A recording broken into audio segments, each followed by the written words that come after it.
30-20. Yes. 30-20. Indiana goes on the road to Autzen Stadium. They pick up the dub. If only Oregon's defense could have been as physical throughout the course of that game as they were when Fernando Mendoza was in victory formation. What was that? Oh, I don't know. I had turned it off by then. Were they like getting up in his face or something? Oh, they're doing a little roughhouse in there. It was the Good. most physical they looked all game. I was surprised by Sure. that. Defense wasn't terrible. So, okay, here's where we should start. Indiana was better. Indiana in the present tense is better, and I have no reason to think that they won't be for the rest of the season. They were better prepared for that game. Fernando Mendoza was, even though they weren't, I mean, nobody was really succeeding downfield all that often. He made clutch throws. He had clutch runs. I thought Indiana, by and large, just came in ready to win in a way that Oregon was not. And you can't really claim hangover because both of these teams had a bye week before this pretty major game. This wasn't a game Oregon was taking lightly because it was a top 10 matchup at home with game day in the house. So really, it just came down to Oregon's offense looking extremely flat in no small part because Indiana's defense, whatever the opposite of flat is, they were extremely violently stacked. I don't know what you wanted me to say about Indiana's defense. I made an offhanded comment in the preview that I didn't think many, if any, Indiana players would start for Oregon. Hey, so quick revision on that. After watching Oregon's offensive line and Oregon's pass rush not really get home all that often, and especially the uneven play, we'll call it, of Oregon's linebackers. Yeah, I think Aiden Fisher might start for Oregon. Control Z, Control Z, Control Z. Yeah, let's undo that. Let's take a step back. Yeah, look, we both sort of dismissed Indiana. Sure. In this game. We both were very wrong. Yeah. And all due credit to Curt Cignetti in Indiana. I listened to Fernando Mendoza in the post game. I think he summed it up best. Sure. Every time Indiana needed something, somebody stepped up and gave it to him. Offense, defense, special teams, you name it. Yeah.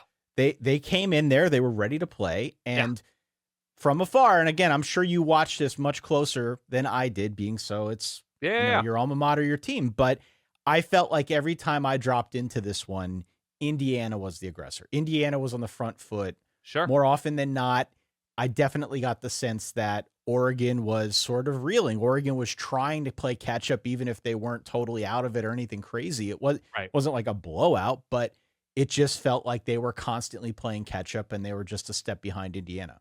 Yeah, and here's the thing, too. Oregon had stretches where they were running the ball really, really well and had Indiana on their heels. Or even when it seemed like, Indiana was taking control of the game, I think they go up 20-13 and have the ball.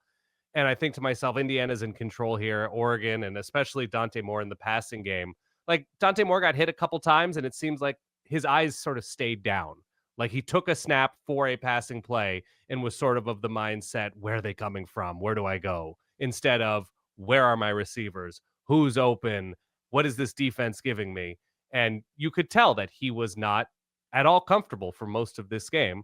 And to Oregon's credit, they then took an interception to the house. Brandon Finney did. And Oregon put themselves in position when I think the score was at 20 all in the fourth quarter.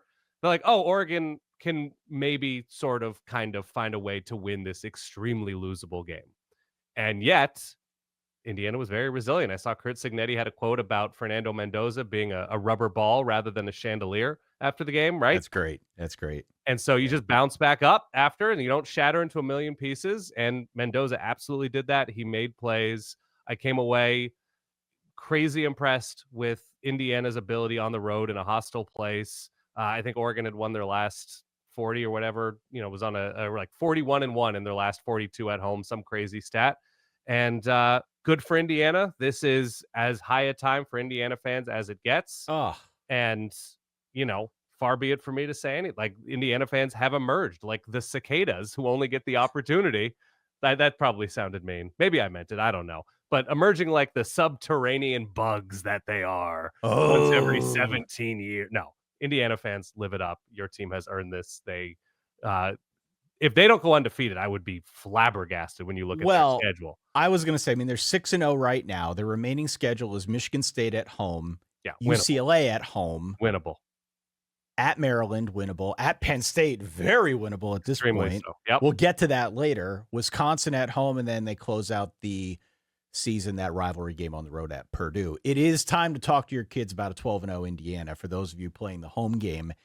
And yeah, I mean, it's not so much by virtue of the schedule as I think the argument was a year ago with Indiana. I mean, we talked in the build up to this season. This is a harder schedule than it was a year ago. Yeah.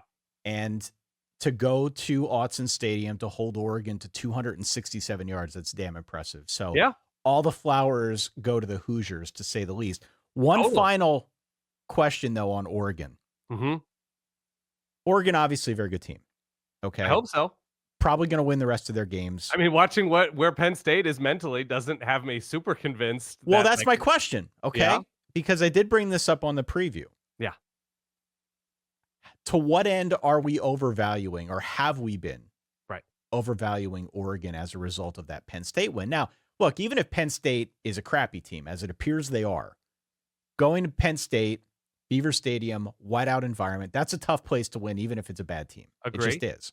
So what Oregon did there, that should not be taken away from them. That should not be any less impressive. But we know a little bit more about Penn State right now, don't we? Does that give you cause for pause, our favorite pet charity? I mean, more so than before, though I think each week is different and we're dealing with a pretty small sample size. So, now Penn State, we're supposed to evaluate Oregon's win with Penn State moving forward without their starting quarterback and without their best linebacker. Like, it's a different vibe of a Penn State team. So I still think it's impressive, in a vacuum, what Oregon did.